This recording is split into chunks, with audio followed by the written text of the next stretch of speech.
Oke, kita akan buka pertanyaan-pertanyaan, tapi saya harapkan yang menyampaikan pertanyaannya karena yang antri juga banyak, ini memohon dipersingkat.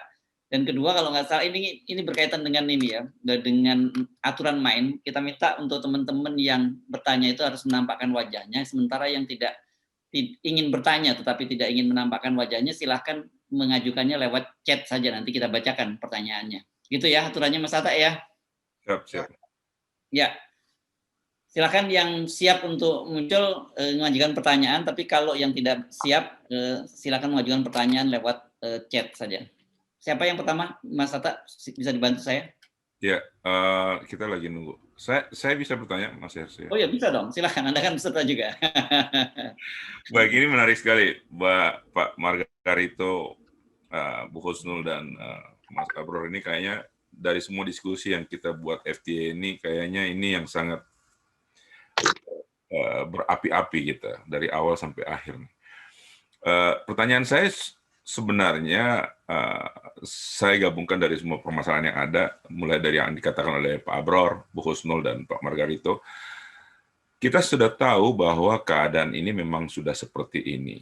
Nah, pertanyaannya ini, contoh yang sangat konkret yang dikemukakan oleh Pak Margarito menarik sekali soal fit and proper test. Nah, ini bukan soal Kapolri aja, tapi semua pejabat negara yang masuk fit and proper test, saya kira mereka cuma membahas soal CV aja kalau begitu ya, Pak Margarito, kalau nggak salah. Ya. Jadi bukan soal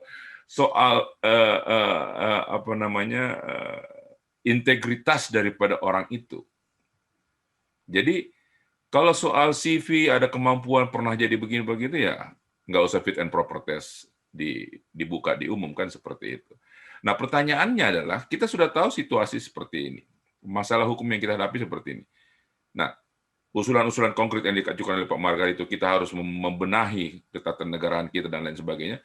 Pertanyaannya sampai kepada at the end is ini duluan yang mana nih, telur atau ayam gitu loh, ayam atau telur gitu. Yang mana kita mau benahi duluan? Karena seperti fit and proper test di Kapolri, kita pernah diskusi Pak Margarito dengan beberapa anggota DPR di sini. Mereka mengatakan Komisi 3 itu akan susah keras kepada kepolisian karena hubungannya dari awal itu sangat mesra, begitu. Nah, bagaimana? Hal-hal seperti ini mungkin tentu saja bukan terjadi di Komisi 3 saja, saya kira di beberapa tempat seperti ini. Nah, ini kan yang perlu kita benahi gitu. Nah, ngebenahinya ini yang dibenahi undang-undangnya, yang dibenahi anggota DPR-nya, maksudnya penyeleksian anggotanya itu sendiri, atau apanya kan antara telur dan ayam tadi seperti saya bilang. Saya kira ini mungkin bisa dielaborasi dan diulas lebih jauh oleh Bu Husnul, Pak Abror, dan Pak Margarito tentunya. Demikian sementara Pak Mas Hersu. Ya, ini saya kenalkan Mas Tata, ini chairman dari Forum Tanah Air, beliau di New York ya. Kita buka lagi satu pertanyaan sebelum kita sampaikan ke narasumber untuk menanggapinya. Ada? Belum, saya lagi baca nih. Tolong bantu. Oke, kalau belum ada kita minta.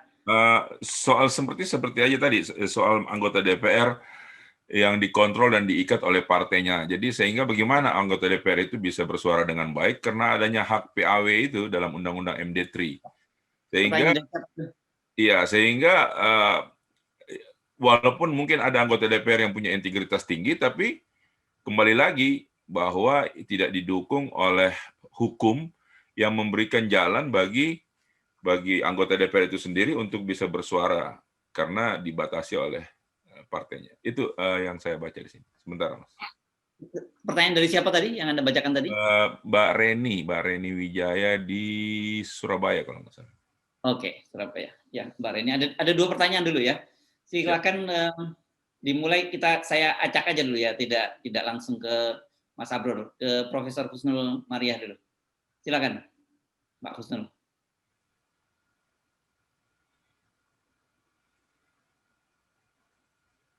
Kalau kita lihat ya, isu fit and proper test sebetulnya itu lebih banyak dramanya ya.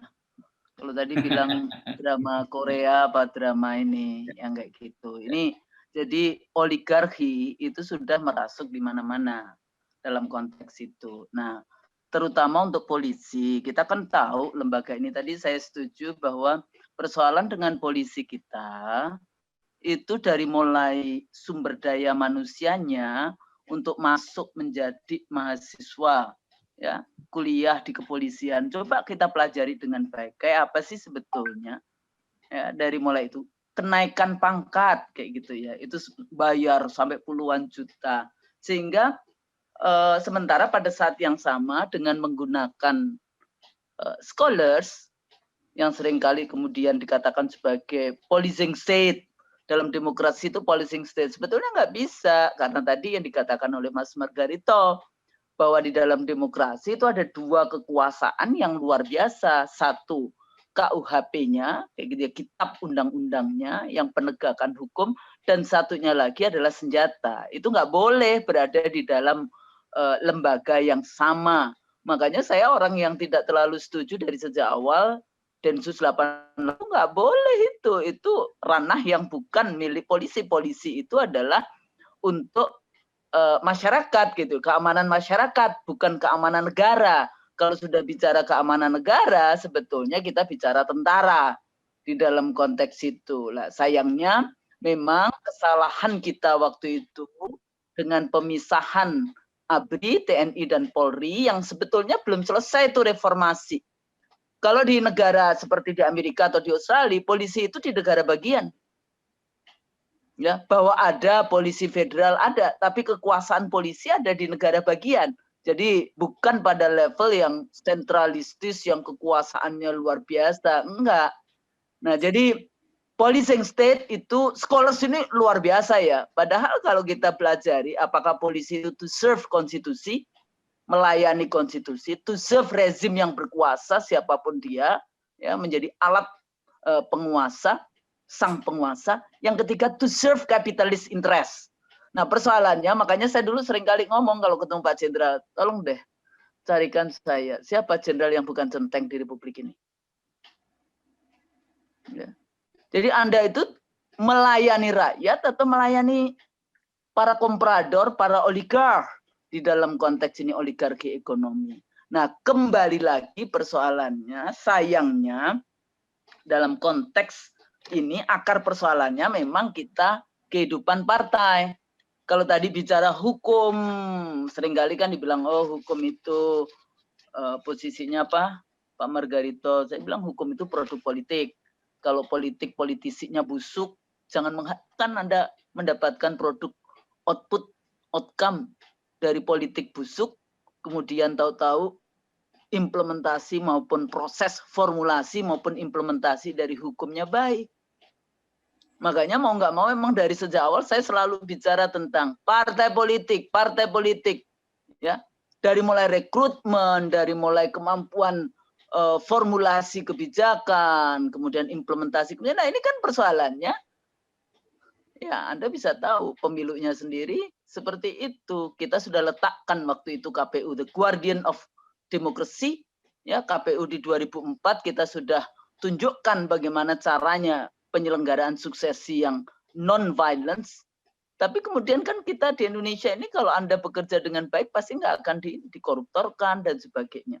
Padahal KPU 2004 itu anggarannya cuma 7,2 triliun, 3 kali pemilu, kotak suara bilik suara yang apa namanya aluminium itu sudah dipakai 13 sampai 15 kali pemilu, ya. Termasuk pertama kali negara Republik Indonesia punya database penduduk dengan 12 variabel, termasuk data penyandang cacat, itu hasil karya dari KPU 2004.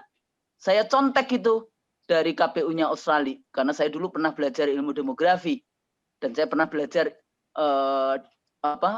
bekerja di lembaga demografi Fakultas Ekonomi sampai 3 tahun.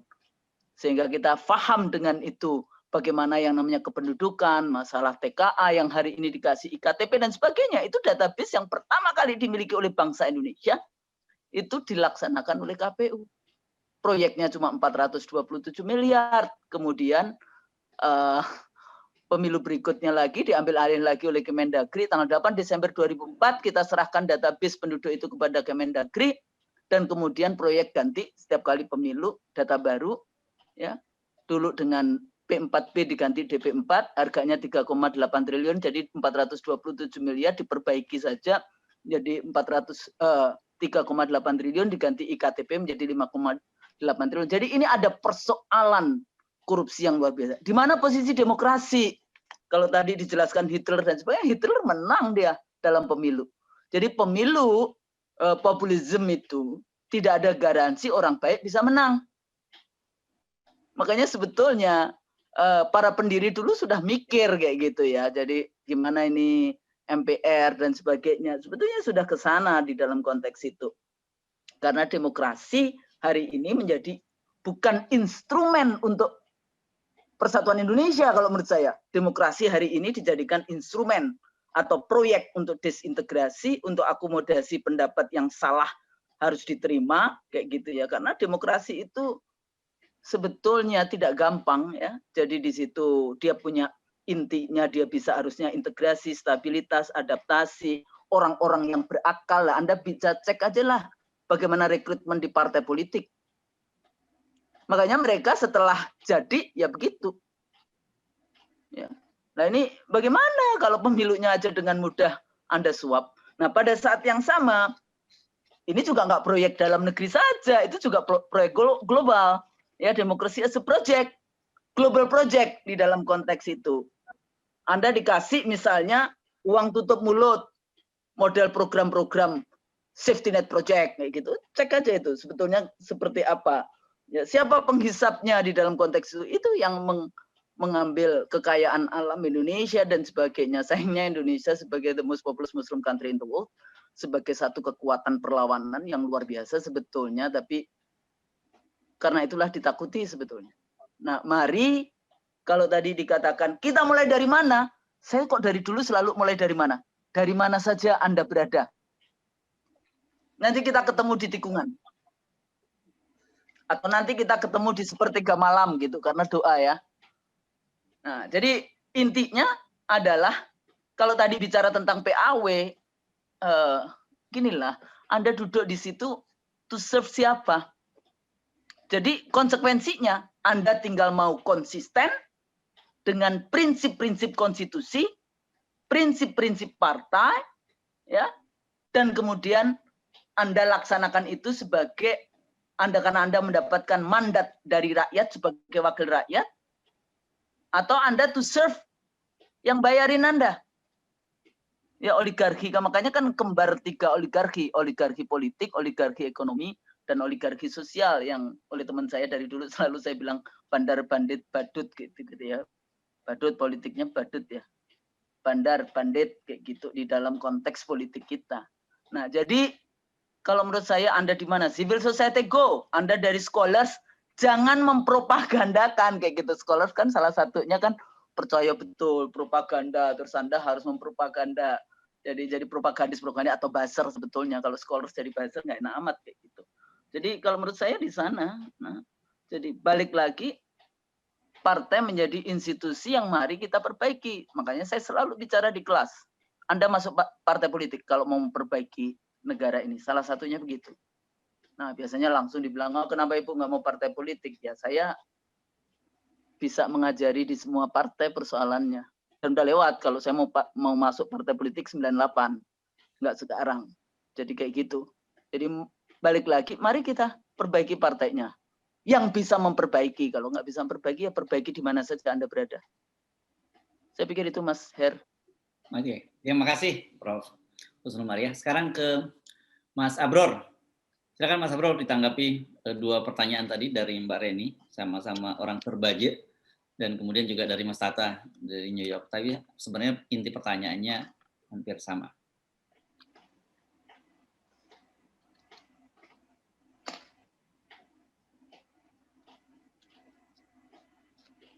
Ya, tadi ke Mas Tata, kalau soal fit and proper test, ya di Amerika hebat banget ya. Ini saya lagi buka-buka kasusnya apa namanya Clarence Thomas vs Anita Hill. Pasti masih sudah pada lupa, tapi ingat-ingat lagi kan.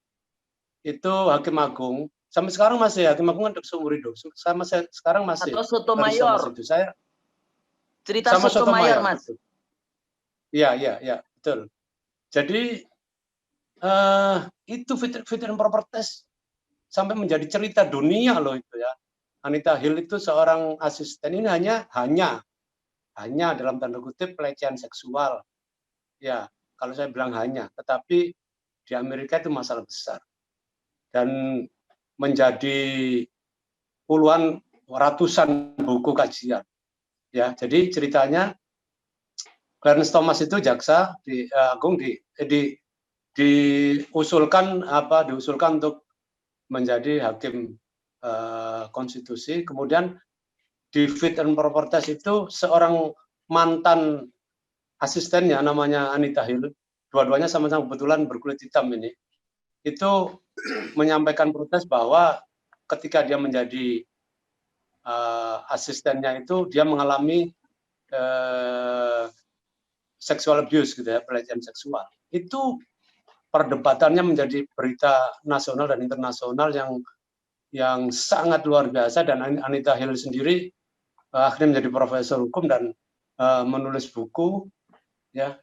Itu menunjukkan bagaimana sebuah proses demokrasi ya kita tidak bisa mendewakan Amerika lah. Kemarin barusan pembobolan di Gedung Putih itu sangat memalukan. Tetapi dalam contoh bagaimana fit and proper test itu DPR betul-betul memainkan peran yang scrutiny ya. Scrutiny itu artinya mendelii sampai ke yang detail-detail begitu.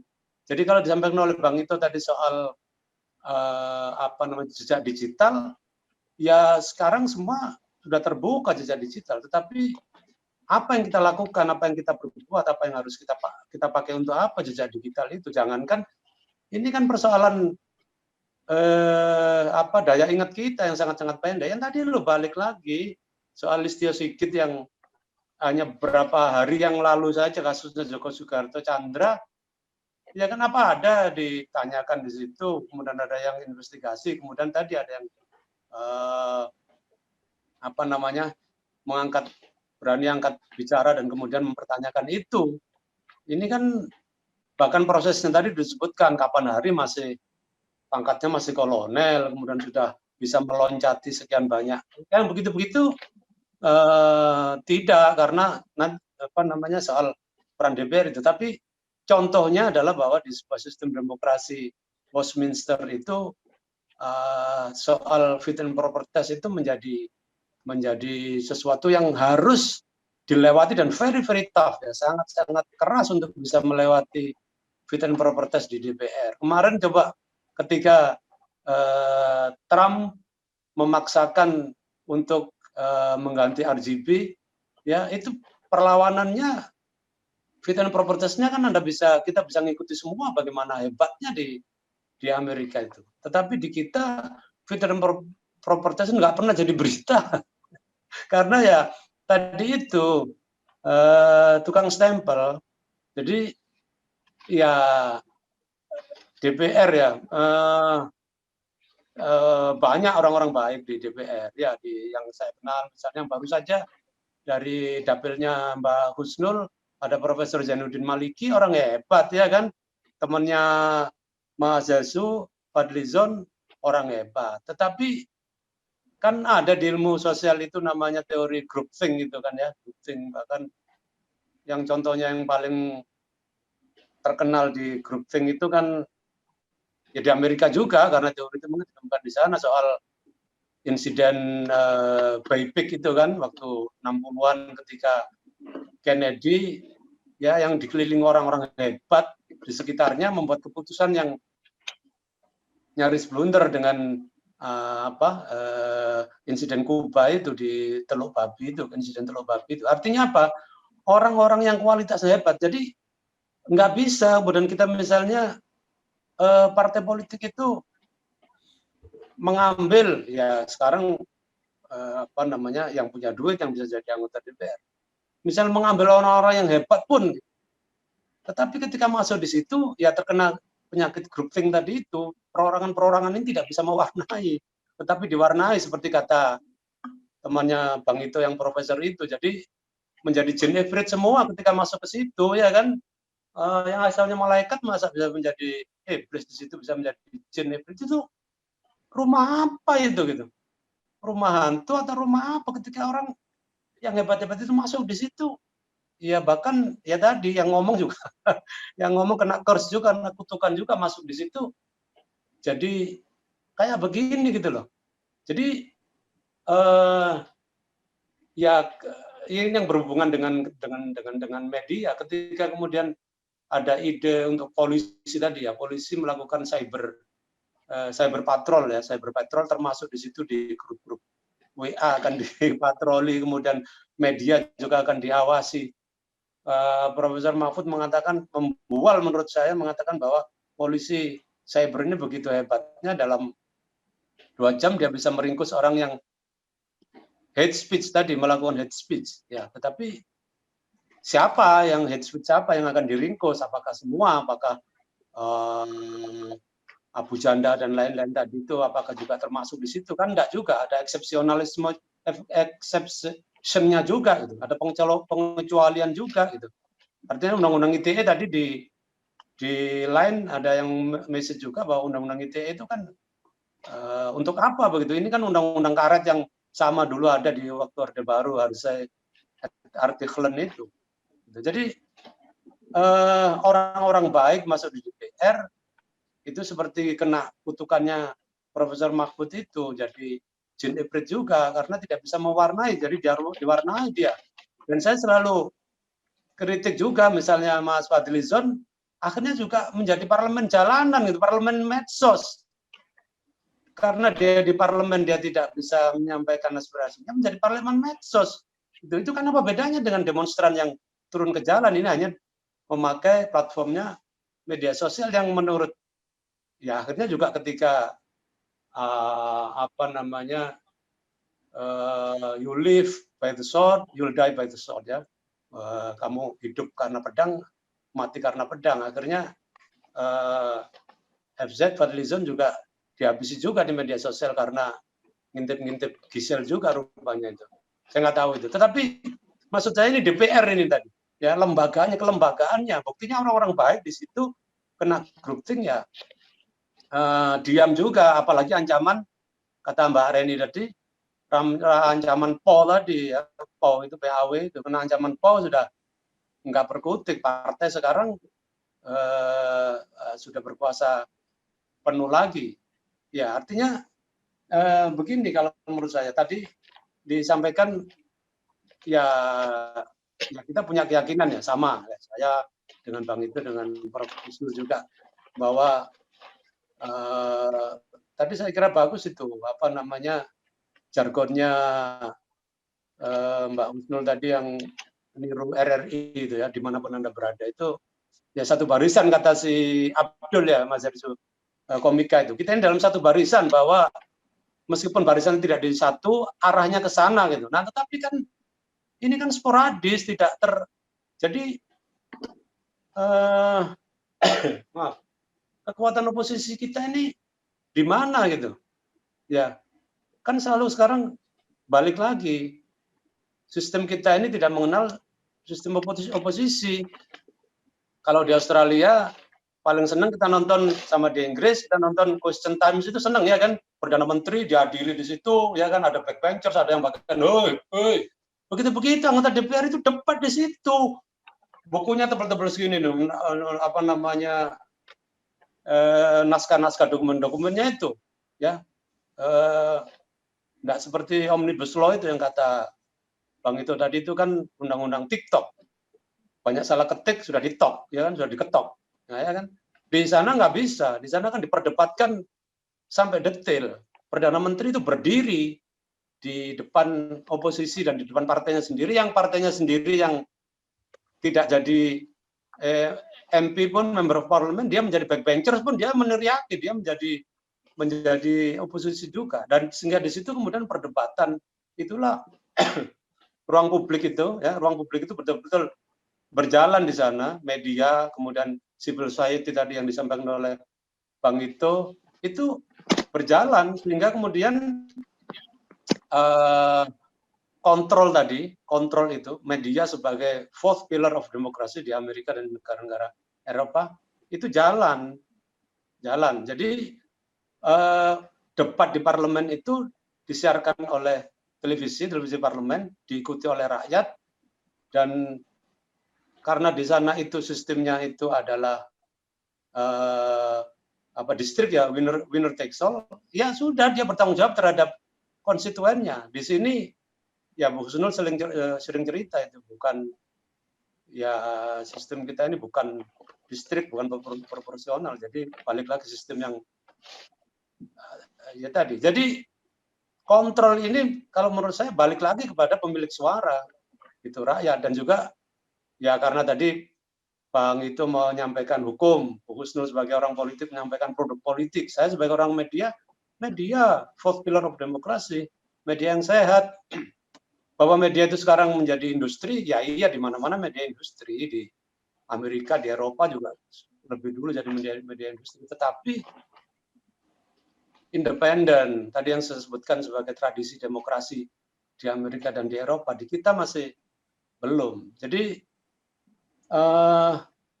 DPR ya, checks and balances. Jadi nggak ada. Yang penting orang DPR bukan mikir checks and balances. Dia mikir yang penting ceknya dia balance, gitu aja. Jadi itu yang paling penting bagi mereka. Jadi ada balance-nya. Ya, ceknya harus balance. Tiap akhirnya harus balance. Jadi nggak ada checks and balances. Jadi kalau kita melihat lagi ke despotisme tadi yang disampaikan Bang itu dan Bu Husnul, ini kan new despotism, bukan despotisme lama lagi seperti dulu yang betul tadi bedil dan kekuasaan itu bedil dan hukum. You can do anything with bayonet except cheating on it, kata Napoleon kalau nggak salah ya. Anda bisa melakukan apa saja dengan bayonet kecuali duduk di atasnya. Tapi di Indonesia, wah, sakti kabeh, dukun semua, bayonet, paku dimakan, ya kan, besi diuntal, ya aspal ditelan, apa yang nggak ditelan di Indonesia? Jangan kan duduk di atas bayonet. Jadi nggak berlaku itu di Indonesia. Jadi karena itu ini new despotism itu bukan agak beda dengan yang dulu-dulu yang memakai kekuatan represif, yang semuanya sekarang memakai pemilu ada, ya kan, dewan ada, senator ada, Mahkamah Konstitusi ada, semua ada, tetapi semuanya diorkestrasi dengan pembagian resource itu. Resource itu dibagi-bagikan, polisi diberi, TNI yang asalnya alat pertahanan sekarang TNI menanam jagung di kebun kita misalnya. Tapi semua coba alustista siapa yang proyeknya siapa, yang nggak jauh-jauh, temannya Pak Hersu juga gitu. Ketika Pak Prabowo jadi Menteri Pertahanan, siapa yang main alustista, ya kita tahu, ya sudah, itulah harganya yang harus dibayar. Jadi ini despotisme baru, new despotism, bukan di profil satu orang, ini yang harus kita waspadai. Jadi saya merasa bahwa ini bukan di figur satu orang. Artinya kalau tadi kita berpikir bahwa di kilometer 2000, di kilometer 24 ya, kilometer 50 sudah ditutup, tetapi sekarang ada kilometer 24, yaitu akhir masa jabatan Jokowi. Malah dia mau diperpanjang lagi. Tadi Pak Margarito sudah menyampaikan, wong ini ada yang kesempatan lebih dari 2 kali aja nggak dipakai, ini yang sudah dibatasi 2 kali mau lebih dari 2 kali. Coba, dan itu kalau melihat tes airnya sudah dilakukan, Omnibus Law begitu, ada demo yang begitu besar juga selesai juga akhirnya, apalagi nanti kalau melakukan amandemen kemudian harus lebih dari 2 kali misalnya presidenan. Jadi 2024 kilometer 24 itu bisa jadi ya bagi Jokowi mungkin berakhir, tapi bisa jadi nambah dia kilometer 29. Kalau melihat tes air ini tidak ada ombak sama sekali, ya kan, semua oke-oke saja, semua pada TikTok, artinya undang-undang yang masih banyak salah ketik sudah langsung diketok, ya pasti nanti kalau amandemen 3 kali 4 kali juga hampir sama gitu. Jadi ini yang harus kita waspadai adalah new despotism, karena ini satu sistem ya yang bersama-sama.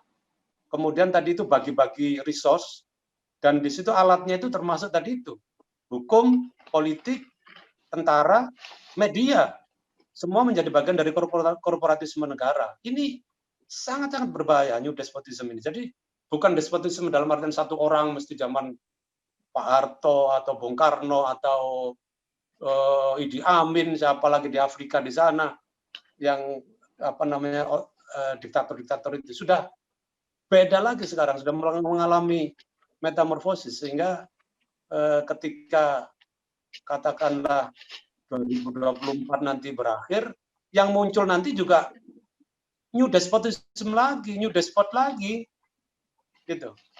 Rantai ini tidak akan terputus kalau hanya tidak ada apa namanya yang sistematis seperti yang terjadi di Amerika. Artinya gerakan rakyat betul, BLM ya, Black Lives Matter, yang kemudian menjadi gerakan yang snowballing yang hebat itu, sehingga kemudian Trump yang despot baru itu bisa digagalkan, ya dikalahkan. Jadi membutuhkan effort yang luar biasa dari semua, dari hukum, dari politik, dari media, dari rakyat juga, untuk bisa menghalangi new despotism ini untuk terus-menerus berkuasa. Saya kira itu, Mas Hersu. Terima kasih. Ya, terima Mas kasih. Hersu, saya tambahkan dikit aja.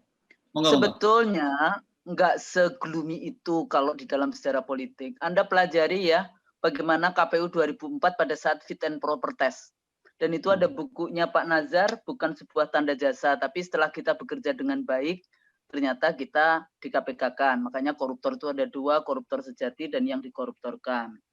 Yang kedua, kenapa kita dulu seperti itu ada 4 anggota KPU dari 9 itu yang bikin undang-undangnya. Saya, Pak Nazar, Pak Ramlan, sama Pak Rusadi.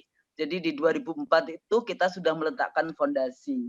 Nah yang kedua, karena bagi saya dulu KPU adalah the guardian of democracy itu sendiri. Kalau KPU-nya bisa dibeli, disuap, ya susah. Yang kedua, cross media ownership. Sekarang kalau teorinya kita bicara tentang Berlusconi dan model Taksinian, dan ini ke arah sana penguasaan. Nah kalau di Australia itu cross media ownership-nya itu, kalau Anda sudah punya 79% media cetak, Anda nggak boleh media elektroniknya. Jadi ada di situ, di dalam konteks itu. Jadi kalau sebetulnya ada, mari kita pelajarilah. Saya dulu gerakannya aneh, saya dulu suka diketawain tuh. Gimana caranya saya ngawasin yang namanya KPU daerah. Yang saya lakukan adalah gerakan baca Al-Fatihah. Makanya saya diketawain sama di Muhammadiyah. Kok Al-Fatihah sih? Itu kan NU sekali. Emang ya baca Al-Fatihah cuma NU, Muhammadiyah enggak. Jadi kita bawa memang sila pertama ketuhanan yang Maha Esa itu di dalam kerja-kerja kita. Tapi tetap saja kemudian kita di KPK-kan. Makasih. Iya. Ini ya, kalau bicara ayat kelihatannya udah nggak laku semua nih Mbak. Kayaknya kalau bacain ayat kursi, bacain ta'awudz juga nggak mempan karena ayat ini sudah anomali semua. Tapi ini menarik tadi. Tapi sayangnya ini kan waktu kita ini sudah mendekati tengah malam. Kita akan mengakhirinya 23.30 ya, setengah 12 ini tinggal beberapa menit lagi ya, sekitar 17 menit atau berapa menit ini saya kalau nggak salah.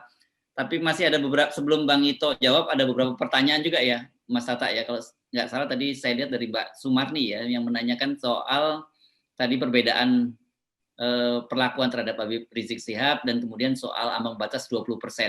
Ini juga menarik nih, dalam saya kasih ilustrasi sedikit, orang juga rame-rame ini mempersoalkan fenomena Raffi Ahmad yang melanggar prokes dengan Habib Rizik Syihab gitu. Karena kalau Habib Rizik Syihab kan dengan prokesnya aja 3 kasus tuh. Kasus Petamburan, kasus Megamendung, dan kasus swab di RS UMI, ini 3 kasus. Ditambah lagi ada kasus hidupkannya chat mesum dengan Firza, dan kemudian ada kasus lagi Perdata ini dengan PTPN 8. Jadi panen. Nah, kita tinggal tunggu sekarang Raffi Ahmad ini kan bagaimana kelanjutannya. Dengan cara begitu kita memang bisa membuktikan bahwa diskusi kita, karena di awal oleh tulisan Mas Abror, orang-orang telanjang, yang tidak dilindungi oleh hukum, tapi ada orang-orang yang justru diprotek ketika dia telanjang malah dilindungi oleh hukum. Sekarang saya persilakan ke Bang Ito, karena kalau kita bicara soal despotisme itu kelihatannya sekarang seperti corona nih, sudah mulai bermutasi gitu ya. Mutasinya beda-beda, jadi saya nggak tahu vaksinnya dari sisi undang-undang, vaksin apa yang paling manjur untuk new despotism ini. Silakan Bang Ito.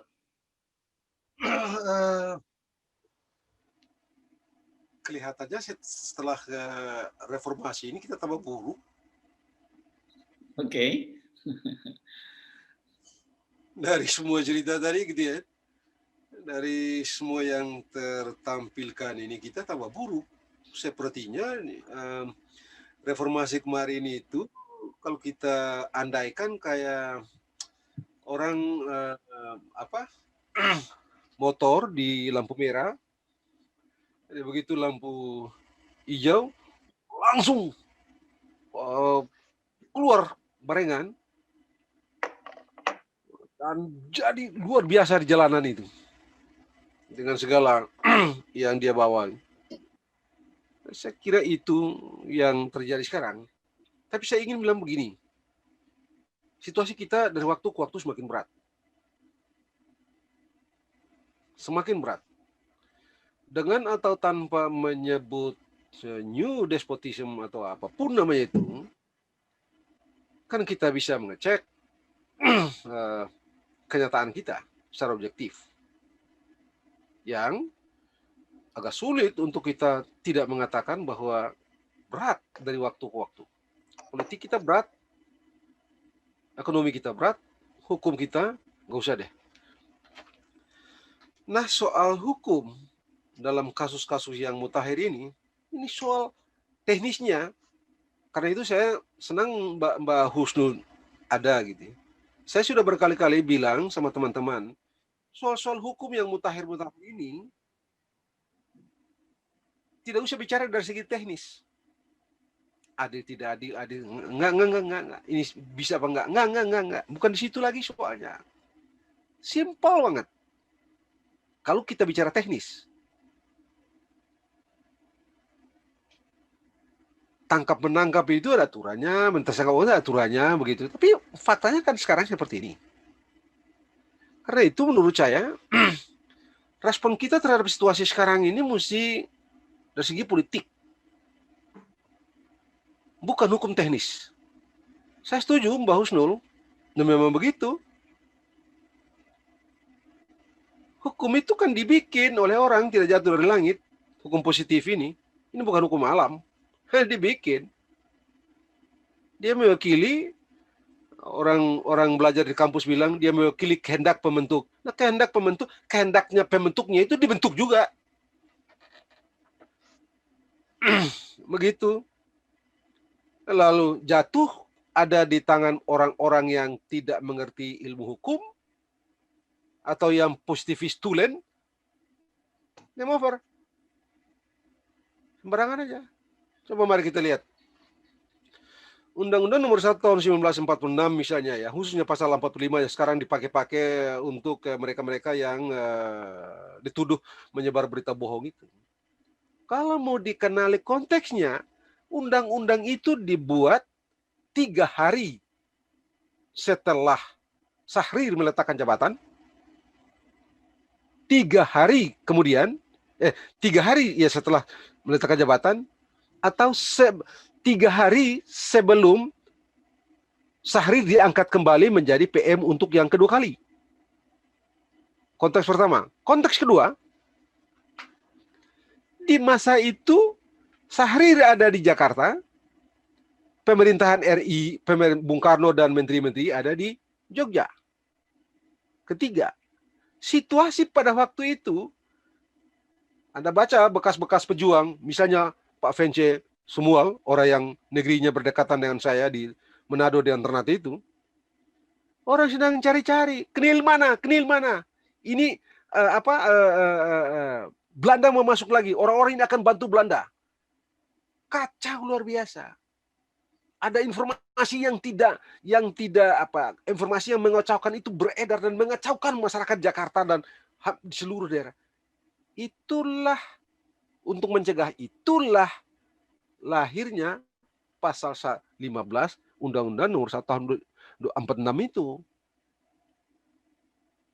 Kok sekarang ramai dipakai sekarang? Konkret situasi pembohongan, bukan kritik. Konkret. Tapi sekali lagi saya bilang, itu soal teknis kecil. Saya setuju. Coba, kita tidak perlu lagi jadi sarjana hukum, jadi ini segala macam. Ambil saja yang kecil dari, tadi Mbak Husnul bilang. KPU 2004 beres, karena orang-orangnya beres. Simple.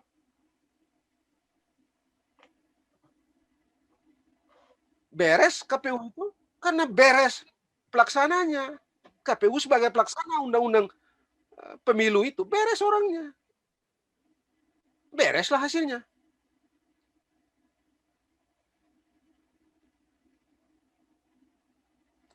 Begitu orang-orangnya nggak beres, politik bekerja. Orang-orang seperti, saya nggak tahu, karena tadi Mbak Husnul nggak bilang gitu ya. Adakah orang-orang yang mau mempengaruhi mereka pada waktu itu? Saya tidak tahu, karena Mbak Husnul nggak bilang. Tapi secara hipotetik, agak sulit untuk mengatakan bahwa tidak ada orang yang menggoda mereka. Agak sulit. Ada, semuanya ada, Bang.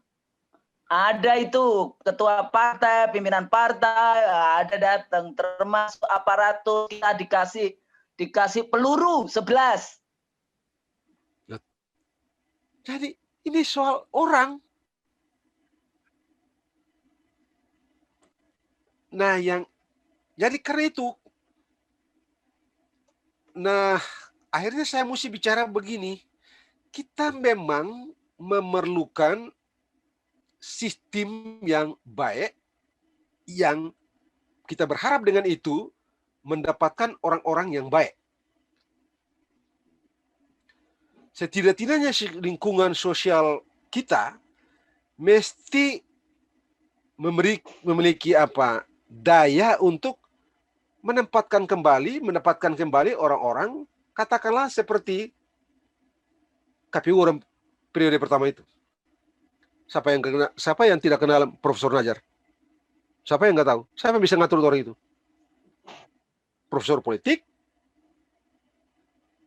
dan tidak bodoh, paham dunia, rekornya teridentifikasi top.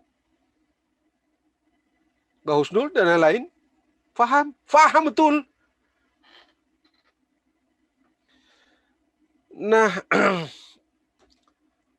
Mas Tata, bagaimana caranya? Mana duluan? Saya setuju dengan Mbak Husnul. Faktanya sekarang kan kita bicara ini, orang-orang yang bicara-bicara itu tangkap-tangkap juga. Ini bicara-bicara ini biar cuma bicara-bicara juga menakutkan juga. Tidak ada orang, tidak ada rejim sedemokratik apapun yang tidak takut suara-suara ini. Yang bicara-bicara ini, hatta cuma perempuan yang bicara juga takut juga. Jadi mari kita bicara aja. Kita bicara sebagai orang-orang yang sekolah, orang-orang yang beradab, bermartabat, mari kita sajikan terus-menerus. Mari kita sediakan lilin-lilin kecil, nur-nur kecil, cahaya-cahaya kecil. Ya, siapa tahu dari yang kecil-kecil itu dia, oh ada satu lagi, oh masuk akal. Tadi kan siapa tadi itu, Mas Hersu bilang gitu ya, ada satu yang menulis bagus sekali dari Australia gitu ya, yang teridentifikasi pada periode pertama sebagai pendukung. Faktanya berubah juga. Ada beberapa juga yang berubah juga. Nurani akan memaksa orang untuk, ya mau tidak mau mesti bicara yang baik. Ini soal presidential threshold ini makhluk hantu ini. Saya dari awal bilang ini hantu ini. Ini hantu ini. Presidential threshold ini. Kenapa sih mesti takut calon lebih dari 2? Kenapa? Undang-undang dasar itu, asumsi dasarnya pemilu itu bisa 2 putaran. Undang-undang dasar pasal 2004 5 pasang, Bang. 2004 5 pasang. Enggak berantakan bangsa ini. Orang ini sudah pernah keluar, kenapa jadi begini? Tapi ini aneh juga. Kenapa bola-balik Mahkamah Konstitusi bilang konstitusional. Nah, sementara saya bola-balik bilang ini hantu. Ini hantu. Mengapa hantu? Karena sudah dipraktekkan. Oke. Dan asumsi dasar para pembentuk pasal 6A Undang-Undang Dasar 1945 itu, pemilu bisa 2 putaran. Begitulah cara orang berasumsi untuk mendapatkan manusia yang masuk akal. Nah, sekarang kita nggak punya pilihan. Dengan segala konsekuensi kalau yang presidential threshold ini. Bahkan saya sendiri berpendapat, parliamentary threshold itu pun tidak boleh ada. Kenapa? Mas Tata, saya memilih partai X. Seseorang partai katakanlah seseorang yang dicalonkan oleh partai X untuk duduk. Orang itu yang kita pilih memenuhi syarat untuk dipilih. Tapi partainya tidak masuk parliamentary threshold. Maka suara saya dengan Mas Tata, Mas Heru, yang sudah milih orang itu, ke laut semua. Kita jadi minoritas. Kan orang mesti mengerti. Orang bikin republik itu fondasinya justice. Satunya justice. Keadilan macam apa itu? Saya, Mas Tata, menjadi minoritas. Jangan dikira kita tidak minoritas. Minoritas. Suara kita terwakili. Orang lalu bilang, nanti di mana fraksinya? Memang Undang-Undang Dasar atur fraksi? Nggak ada fraksi. Itu kan soal kecil aja tuh. Soal substansial dalam kehidupan berbangsa dan bernegara atau spirit republik adalah soal justice. Suara republik itu ada itu karena Mas Tata, Mas Heru, Mbak Husnul, Mas Dirman, kita semua ini orang merdeka. Itu makanya kita bikin republik. Dan itulah fondasi republik. Bagaimana kita main gunting-gunting aja begitu? Ini nggak beres ini bangsa ini dari waktu ke waktu. Kita desain ini, tatanan ini betul-betul tidak cukup mewakili pesan-pesan para pendiri bangsa ini yang diatur, yang ditulis. Yang tadi Mbak Husnul bola-balik ngutip di pembukaan Undang-Undang Dasar 1945 itu. Karena begini. Pesan begitu indah, begitu baik, begitu humanis, punya bobot religius yang luar biasa, tapi kita kangkangi dengan kalkulasi-kalkulasi yang nggak masih di akal. Mas Tata, saya optimis. Pak Harto dulu juga kita agak kurang lebih juga sama. Bisa nggak ini orang ini berhenti? Bisa nggak orang berhenti juga? Cuman karena optimis itu saya senang, Mas Tata, kita diskusikan ini secara lebih terstruktur. Betul kita kenali apa yang kita perlukan dalam membangun sistem. Kita mesti betul-betul menemukan, mengenali sisi-sisi kecil yang mematikan, lalu kita tutup. Kelemahan terbesar di orang bikin undang-undang itu adalah akalnya pendek. Kemampuan proyeksinya nol. Atau mungkin saja ada, tapi karena itu tadi, Mbak Husnul bilang, sebabnya tadi dijelaskan oleh Mbak Husnul itu. Jangan itu menjadi sebab akhirnya akalnya yang mestinya 2 kilo menjadi tinggal 1 kilo. Atau nggak nyampe.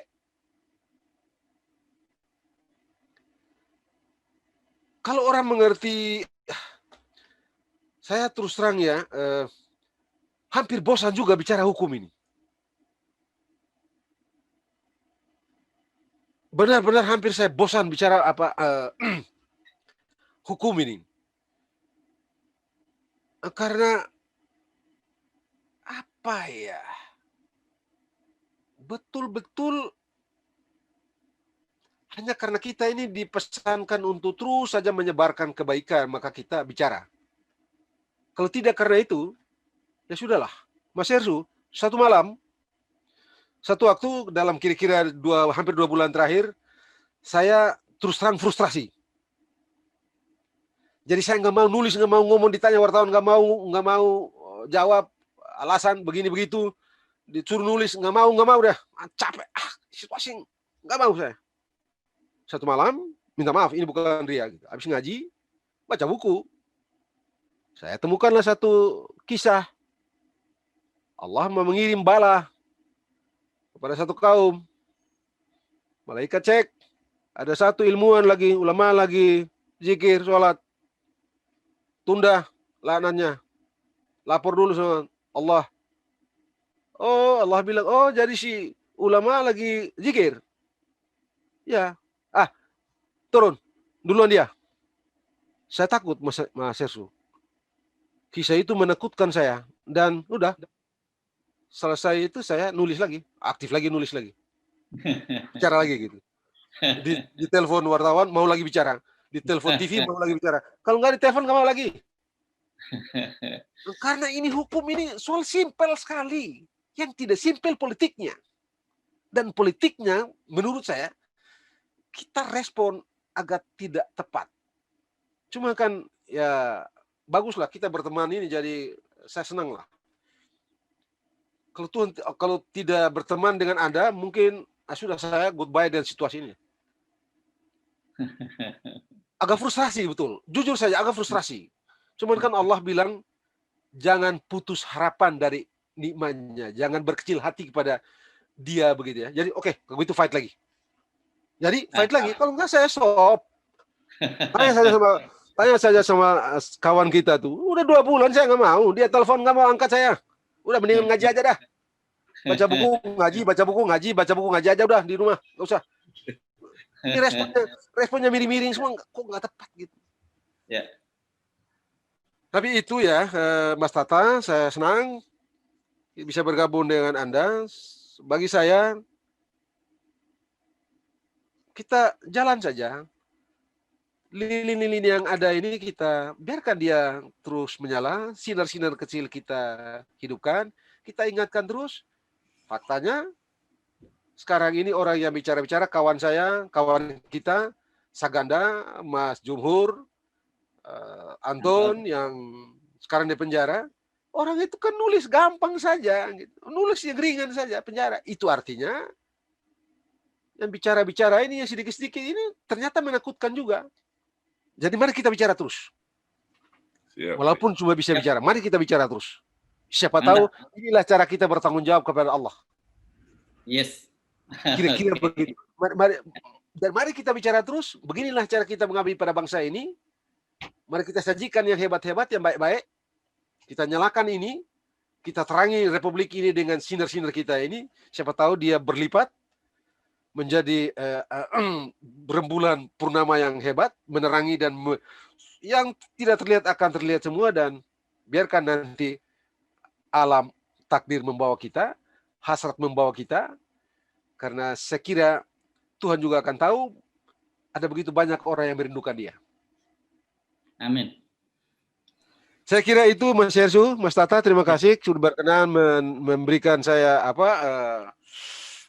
kesempatan bergabung di acara ini. Mbak Husnul, Mas Dirban, teman-teman yang lain, saya kira itu yang dapat saya sampaikan. Pasti ada yang kurang-kurang, ada yang tidak baik, yang tidak baik itu dan menyinggung Anda dan kurang-kurang itu semuanya, saya minta maaf yang sebesar-besarnya. Sampai jumpa insya Allah pada kesempatan berikut. Mudah-mudahan umur panjang. Mas Tata, sekali lagi terima kasih telah memberikan kesempatan kepada saya bergabung di tempat ini. Assalamualaikum warahmatullahi wabarakatuh. Waalaikumsalam warahmatullahi wabarakatuh. Saya kira kita perlu beri aplaus ya untuk para 3 orang narasumber ini. Jadi tidak terasa ini kita sudah lewat menjelang tengah malam lewat jadwalnya. Saya ingin mengupdate Anda bahwa situasi di tanah air ini memang selain COVID juga ekonomi bencana alam dalam beberapa pekan terakhir ini banyak sekali melanda. Mari kita sama-sama doakan karena Gunung Lawu mengeluarkan asap panas, kemudian Gunung Lawu di Jawa Timur ya, bagi teman-teman yang lama di luar negeri mungkin lupa, kemudian Gunung Merapi juga melakukan awan panas, kemudian ada gempa di Lampung Barat, dan kemudian kita tahu ada banjir di Kalimantan Selatan dan ada gempa bumi di Sulawesi Barat. Bahkan tadi Sulawesi Barat itu banyak sudah mungkin sakit karena terlambatnya bantuan dijarah oleh para korban. Kita doakan mudah-mudahan Bu Risma punya kekuatan untuk belusukan, tidak lagi di Jalan Sudirman dan Tamrin, tapi bisa sampai ke Mamuju, ke Kalimantan Barat, dan ke tempat-tempat lain dimanapun yang banyak yang menjadi korban bencana. Karena beliau sekarang Menteri Sosial RI, ya, Mensos RI, bukan Menteri Sosial, bukan Kepala Subdinas Sosial Jakarta. Dan satu hal saya kira yang perlu kita catat tadi kan sebenarnya Mbak Husnul sejak kita pertama sudah mengingatkan kita. Ini saya memang tahu bahwa banyak sekali nada-nada putus asa. Tapi Mbak Husnul tadi kan luar biasa sebenarnya mengingatkan kita bahwa orang seperti kelas Fir'aun, kelas banyak sekali lah tokoh-tokoh despotis di dunia dalam sejarah itu akhirnya juga ada ujungnya juga. Dan contoh yang terdekat tadi disinggung oleh Bang Ito, yakni Presiden Soeharto, 32 tahun loh, kayak apa sih saktinya Pak Harto itu gitu. Jadi jangan pernah putus asa. Tetapi satu hal yang menurut saya perlu kita garis bawahi, kan kita ketika reformasi dulu menganggap bahwa demokrasi ini kita telah memasuki hari-hari yang indah. Ternyata setelah berjalan sekitar 23 tahun kita masuk lagi hari-hari yang gelap. Jadi satu hal lagi saya tidak ingin seperti diramalkan oleh Bang Ito, berapa puluh tahun lagi kita datang lagi, ternyata kemudian kita mendiskusikan hal yang sama lagi. Ini hanya keledai yang terperosok dalam lubang yang sama gitu. Kita cukup problem kedelai yang tidak ada, tapi jangan sampai kita jadi keledai. Saya kira begitu Mas Tata, saya tidak minta para narasumber untuk memberikan closing statement karena jangan ditutup dulu statementnya masing-masing, biarkan mengendap dalam pikiran kita. Dan saya Hitsmun Arif mengucapkan terima kasih atas kesediaan para narasumber dan juga kesediaan waktu teman-teman untuk bersama kita. Saya kembalikan ke Mas Tata. Assalamualaikum warahmatullahi wabarakatuh. Waalaikumsalam warahmatullahi wabarakatuh. Ya, terima kasih, menarik sekali, Masya Allah. Seperti biasa setelah diskusi kita harapkan teman-teman khususnya diaspora bisa mendapatkan pencerahan sehingga dalam kita berpikir, bertindak, berdiskusi, dan memberikan gagasan-gagasan agak lebih, referensinya akan lebih kental dan lebih menarik dengan tambahan ilmu dari Pak Abror, Bu Husnul, dan juga Pak Margarito. Menarik sekali dari semua diskusi yang kita lakukan. Seperti saya katakan, diskusi ini sangat-sangat memberikan semangat yang cukup buat kita untuk kembali berharap bahwa di awal tahun 2021 ini, insya Allah ke depannya masih akan ada harapan-harapan yang walaupun itu kecil, tetap ada harapan. Seperti kata Pak Margarito, Allah Subhanahu wa Ta'ala mengatakan, jangan putus harapan akan rahmatku. Jadi, at the end of the tunnel, there is always a light. So, terima kasih Pak Margarito, Terima kasih banyak Mas. dan also Bu Husnul, semuanya, dan juga teman-teman lainnya mungkin di Australia mungkin udah pada tidur nih, udah pada salat tahajud ya. Terima kasih sekali lagi, jangan bosan-bosan Pak Margarito, Pak Abror, dan Bu Husnul untuk hadir dalam diskusi kita untuk memberikan pencerahan kepada kita khususnya diaspora di luar negeri. Assalamualaikum warahmatullahi wabarakatuh. Ketemu lagi minggu depan di acara yang sama dengan Mas Hersu sebagai moderator kita. Terima kasih banyak Mas Hersu. Assalamualaikum warahmatullahi wabarakatuh. Waalaikumsalam warahmatullahi wabarakatuh. Waalaikumsalam warahmatullahi wabarakatuh.